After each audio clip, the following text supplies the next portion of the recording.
આજની મીટિંગમાં વિરાણી હાઈસ્કૂલના ભૂતપૂર્વ વિદ્યાર્થીઓ જેમ કે મારી બાજુમાં બેઠા છે ઉપાધ્યાય સાહેબ, પૂર્વ કલેક્ટર શ્રી દેસાઈ સાહેબ છે, સહિત અનેક જતીનભાઈ ભરાડ છે, સહિત અનેક જે નામાંકિત હસ્તીઓ છે અને વિરાણી સ્કૂલની સતત ચિંતા કરે છે તેવા તમામ વિદ્યાર્થીઓ, આપ જોવો છો હોલ આખો ભરાયેલો છે, એ તમામ વિદ્યાર્થીઓ, ભૂતપૂર્વ વિદ્યાર્થીઓ આજે ઉપસ્થિત છે.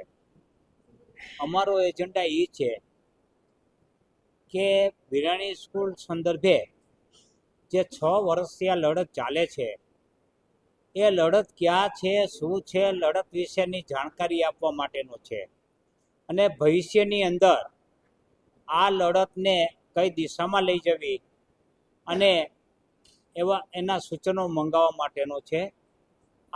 અને આવેલ સૂચનો ઉપરથી આ કાયદાકીય લડતને વધુ મજબૂત અને સક્ષમ બનાવવા માટેનો છે. અમારો એ લડત કોઈ તંત્ર સામે કે સરકાર સામે નથી.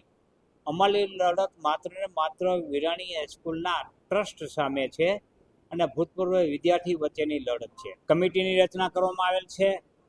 જે આવેલ જે કાંઈ સૂચનો હશે એ સૂચન ઉપર કમિટી એને ક્યાં એડમિટ કરવા એ કમિટી નક્કી કરી અને એ સૂચનો અનુસાર આગળની અમે લડત કરીશું. પણ અમારી લડત હજુ કહી દઉં કે કોઈ લડત અમારી કોઈ દેખાવો કરવા કે સરઘસ કાઢવું કે આંદોલન કરવું એવી અમારી લડત નહીં હોય.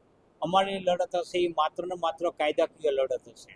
ટ્રસ્ટ એ કરી રહી છે ખોટું અત્યારે કે જે વિરાણી સ્કૂલનું મેદાન છે તેમાં ખાણીપીણીની દુકાનો ઊભી થઈ ગઈ છે, એક આખી મોટી બજાર ઊભી થઈ ગઈ છે. ત્યાં ક્રિકેટ બોક્સનું કોમર્શિયલ બજાર ઊભું થઈ ગયેલું છે. એટલે વિરાણી હાઈસ્કૂલ છે એમાંથી નફો રળી રહી છે. એટલે આ જે મેદાન છે એ રમતવીરોને રમવા માટે મેદાન છે, વિદ્યાર્થીઓને રમવા માટે મેદાન છે, એની બદલે આવક માટેનું કરી નાખ્યું છે. એટલે મૂળભૂત જે શરતે જમીન સરકારે આપેલી છે એ શરત વિરુદ્ધનું કાર્ય કરી અને શરત ભંગ કરી રહ્યું છે ટ્રસ્ટ, એની સામેની અમારી લડત છે.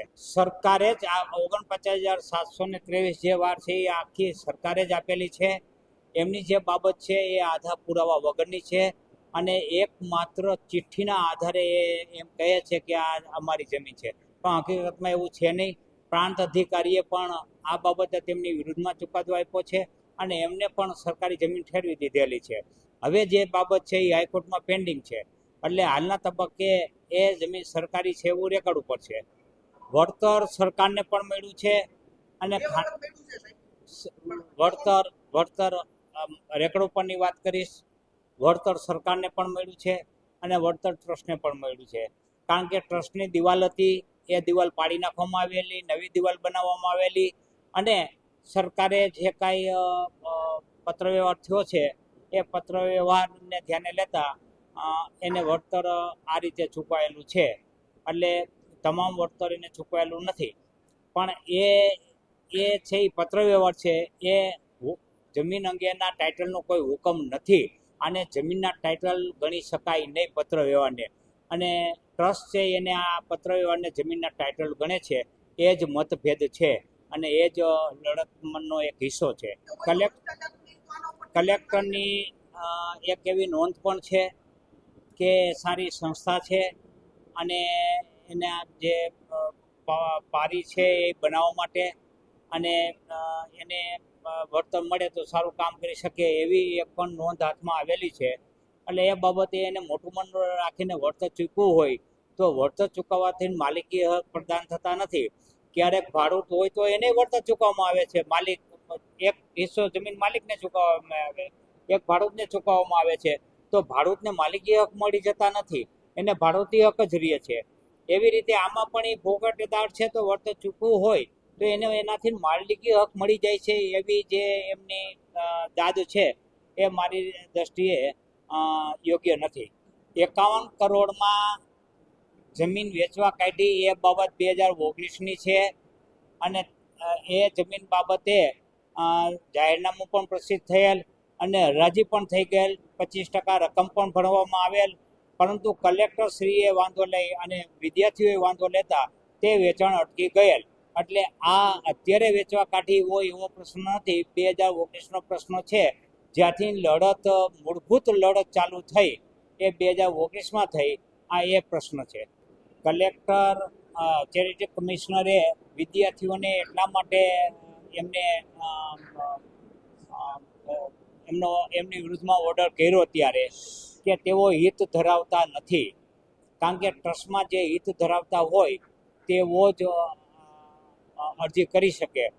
અને એ જ રીતે અમો અને કલેક્ટર બંને સાથે અરજી કરી હતી. એમાં કલેક્ટરની અરજી મંજૂર થતા અને કલેક્ટરની અરજી ગ્રાહ્ય રાખતા અમારે પછી બીજી કોઈ અપીલ કરવાની થતી હતી નહીં.